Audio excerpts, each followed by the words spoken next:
Cattenom Loisirs Culture a réalisé la 13e édition de la Biennale internationale de peinture.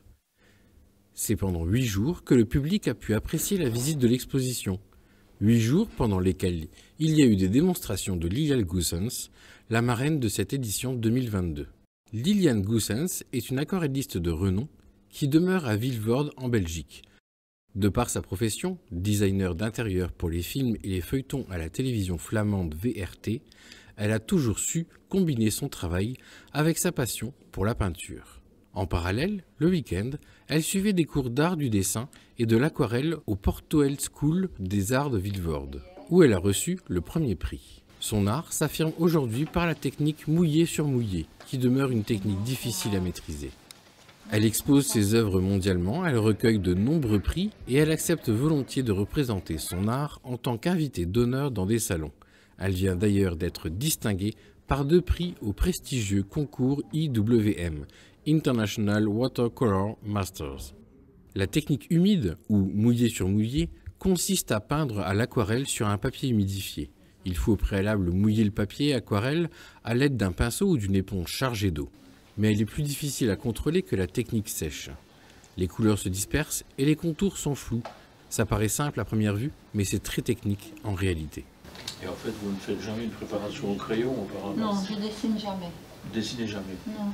C'est bon pour ceux Parce qui... que je ne sais jamais d'avance ce que je vais faire. Je fais quelques traits oui, et puis je regarde ce que ça va donner.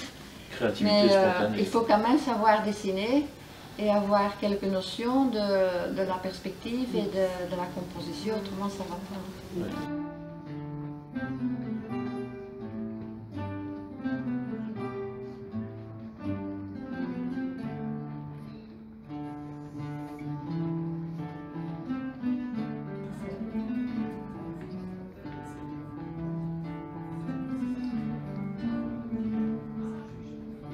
Lors de cette exposition, l'école primaire et le collège sont venus visiter et faire découvrir l'art.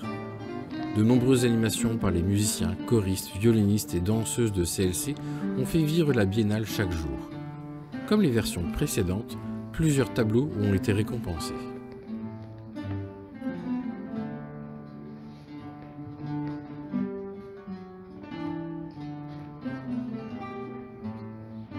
Le 6e prix qui a été attribué, qui est le prix du Crédit Mutuel, alors je trouve que c'est assez parlant parce que voilà, c'est notre patrimoine aussi d'ici, puisque le tableau représente une rue de Thionville.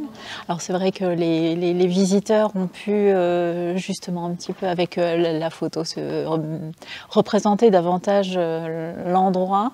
Et tout de suite ça parle, mais ce qui est particulièrement intéressant, c'est que voilà, c'est traité d'une manière un peu particulière. Il y a le côté nocturne, voilà, l'évocation de la lumière, du mouillé, voilà.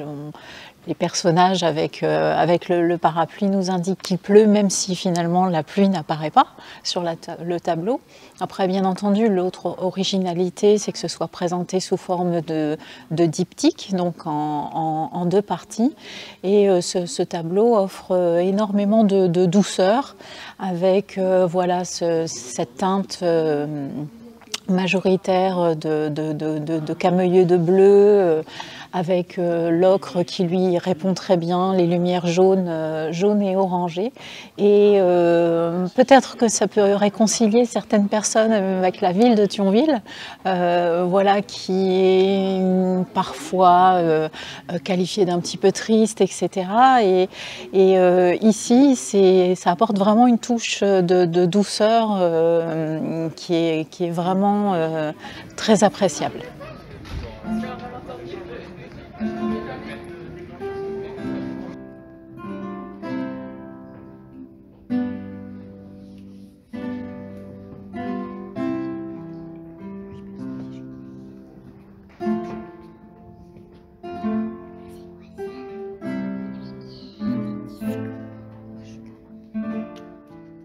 Prix à Jocelyne Olkiewicz, qui est bien connue à CLC puisqu'elle a déjà été lauréate d'une biennale il y a 5 ans où elle a obtenu le premier prix.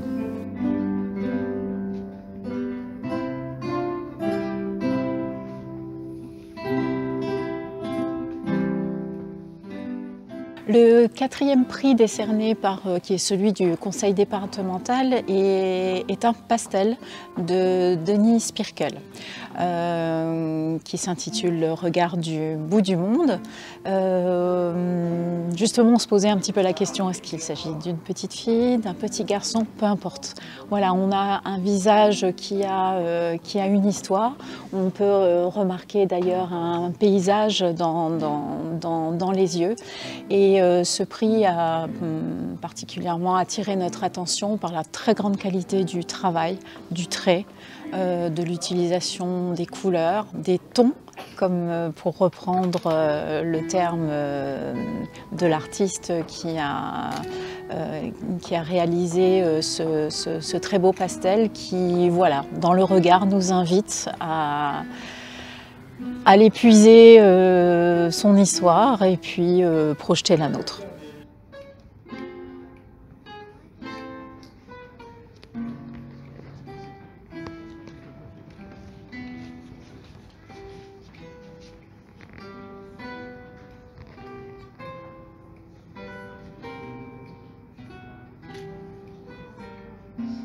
Le 3e prix a été attribué à Pierre Rossi, aquarelliste qui nous vient de Fontoy, donc assez proche.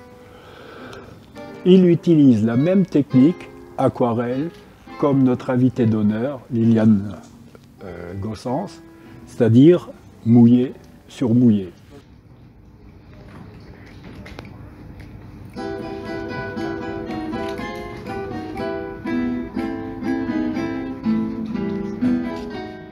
Le second prix, qui est celui de la CCCE, vient d'un artiste qui s'appelle Didier Ferry et qui a l'originalité d'être effectué uniquement avec des tampons à message.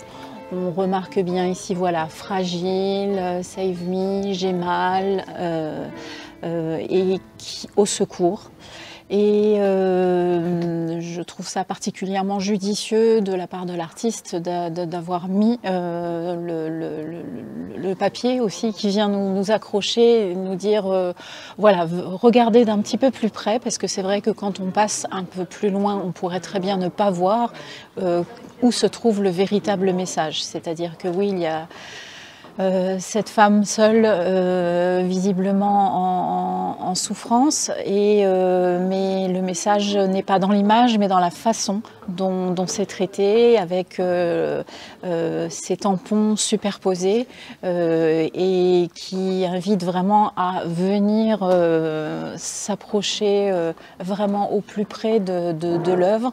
Et c'est ce qui a attiré l'attention du jury, c'est que c'est une œuvre qui pourrait être aussi finalement un dessin de presse tout simplement, puisqu'il nous indique, nous montre du doigt un phénomène de société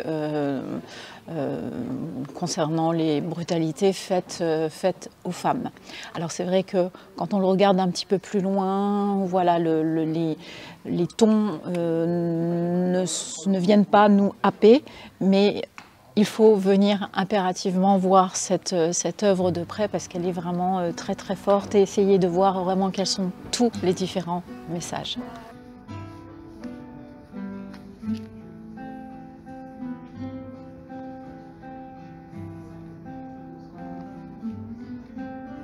Le premier prix, qui est le Grand Prix de la ville de Cattenom, vient d'une artiste allemande, Kerstin Mittner, qui ici a fait un travail absolument extraordinaire de collage. Alors je ne sais pas si vous arriverez à voir les différentes zones qui sont collées.